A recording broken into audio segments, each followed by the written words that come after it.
अस्सलाम वालेकुम dear students, उम्मीद है आप खैरियत से होंगे। I am your teacher of इस्लामियत क्लास 2।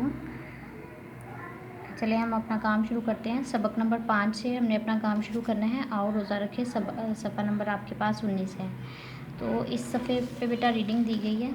आप लोग रीडिंग को बहुत अच्छे से पहले करेंगे। इस्लाम के 5 अरकान में से एक अहम रुकन रोज़ा है। इसी तरह रोज़े के बाकी तमाम यहाँ पे बताए गए हैं कि क्या ख़ास है रोज़े की। हर मुसलमान मर्द और औरत पर फ़र्ज़ है। अरबी में रोज़े को सौम कहते हैं। सौम का मतलब है रुक जाना, ठहर जाना। इसके बाद रोज़े का वक्त बताया गया है। सहरी से लेकर गुरूब आफ्ताब तक हम रोज़ा रखते हैं। इसके बाद रमज़ान के महीने में रोज़े रखते हैं। और रोज़ा जो है हमें हर बुरे काम से बचाता है। रोज़ा हमारे जिस्म के तमाम हिस्सों का रोज़ा होता है। दिल, आँख, ज़ुबान, हाथ, पाँव, कान का भी रोज़ा होता है। इसका मतलब है कि जिस्म के किसी भी हिस्से से कोई भी बुराई का काम नहीं करना चाहिए जब आप लोग रोज़ा रखें हैं। उसके बाद इंसान अल्लाह से कहीं भी छुप नहीं सकता। इसके बाद रोज़े के बेशुमार फ़वाइद जो आपको नीचे दिए गए हैं कि इंसान गुनाहों से बचा रहता है। रोज़े का सवाब अल्लाह ताला खुद देते हैं। इंसान बहुत सी बीमारियों से बच जाता है रोज़े में। इस तरह हमने इस पूरे पेज की रीडिंग करनी है और आपकी रीडिंग को 2 दिन में डिवाइड करके समर पैक में बताया गया है कि आप लोगों ने 2 से 3 दिन में पहले रीडिंग करनी है बहुत अच्छे से। तो आपको बहुत अच्छे से रीडिंग आ जाएगी। उसके बाद हमने अपनी इसकी एक्सरसाइज पे आ जाना है। एक्सरसाइज में सबसे पहली बात जो है वो अमली सरगर्मी आ रही है, जिसमें रोज़ा खोलने की दुआ आ रही है और रोज़ा रखने की दुआ आ रही है। इन दोनों दुआओं को हमने बहुत अच्छे से याद करना है। इसके बाद खाली जगह है। खाली जगह आप लोगों को इसमें समर पैक में दी गई है। खाली जगह आप यहाँ से देख के इसको हल करेंगे। इसके बाद सफ़ा नंबर हम आ जाते हैं 21 पे, जिस पे दिया गया इस्लाम के 5 अरकान में से अहम रुकन रोज़ा है। अहम रुकन जो है वो रोज़ा है। रोज़ा हर मुसलमान मर्द और औरत पर फ़र्ज़ है। अरबी में रोज़े को सौम कहते हैं। सौम का मतलब है रुक जाना, ठहर जाना। जब आपको रीडिंग आएगी तो रीडिंग की मदद से आप लोग ये कॉलम अच्छे से इसको मैच कर सकेंगे और ये किताब पे हल करना है, कॉपी पे हल नहीं करना। उसके बाद मुख्तसर सवालात के जवाबात आ जाते हैं। सफ़ा नंबर 21 के जो मुख्तसर सवालात के जवाबात हैं ये आपको 2 दिन में डिवाइड करके समर पैक में बताए गए हैं। तो आपने इसको 2 दिन में ही करना है और बहुत अच्छे से याद करने के बाद आप लोगों ने इसको अपनी कॉपी पे राइट कर लेना है।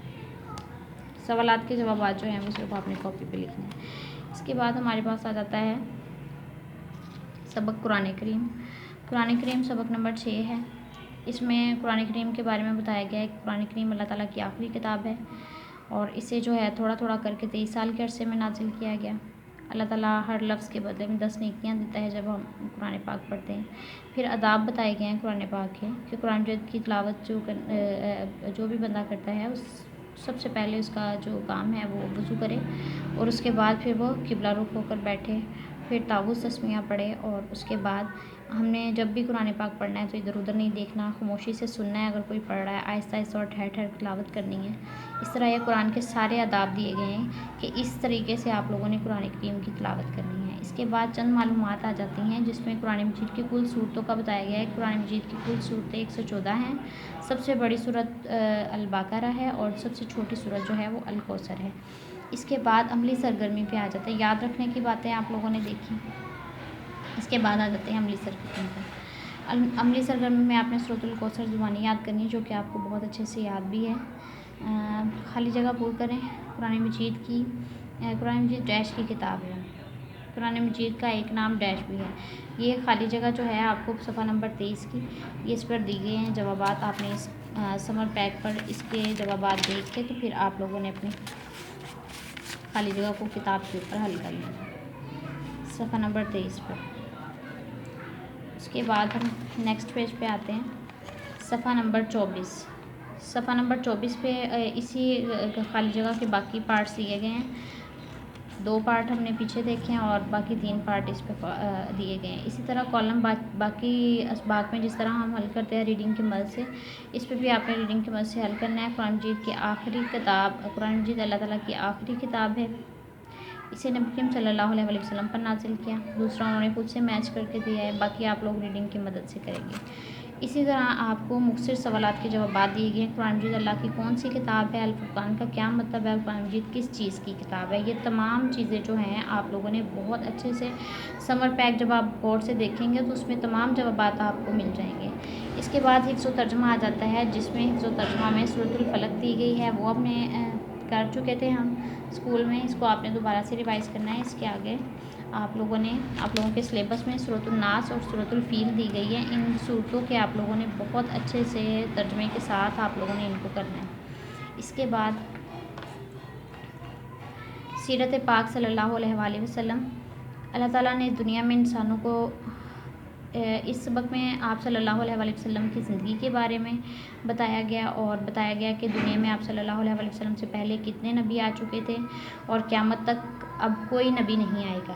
उसके बाद आप सल्लल्लाहु अलैहि वसल्लम की पैदाइश बताई गई, आप सल्लल्लाहु अलैहि वसल्लम के रिश्तों के बारे में बताया गया है और फिर आप सल्लल्लाहु अलैहि वसल्लम की परवरिश के बारे में बताया गया कि उन्होंने कहाँ परवरिश पाई, किसने उनकी परवरिश की और उसके बाद का जो दौर था, परवरिश के बाद का दौर जो था, नबूवत जब आप सल्लल्लाहु अलैहि वसल्लम को मिली है, तो वो सारा वाक़या जो है इसमें यहाँ पर दिया गया है। इसके बाद सफ़ा नंबर 30 पर आ जाते हैं। सफ़ा नंबर 30 पर इसकी बाकी रीडिंग आप लोगों को मिलेगी इसी सबक की।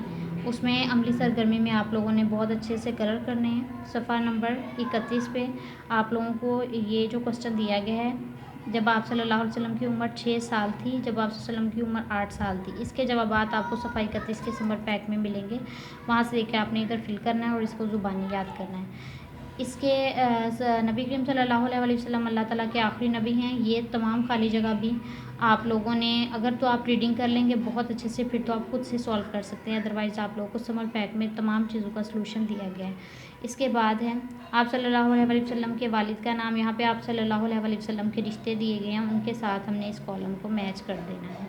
आप सल्लल्लाहु अलैहि वसल्लम की वालदा का नाम हज़रत आमना, आप सल्लल्लाहु अलैहि वसल्लम के दादा का नाम, आप सल्लल्लाहु अलैहि वसल्लम के चचा का नाम, ये सामने लिखे हुए हैं और आप लोगों ने अच्छे से इसको पढ़ के मैच करना है।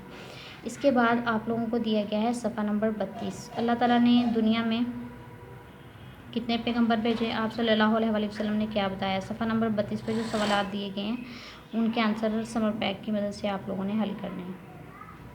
ओके जी, फ़ी अमानिल्लाह। आज के लिए इतना ही। अपना बहुत सारा ख्याल रखिए।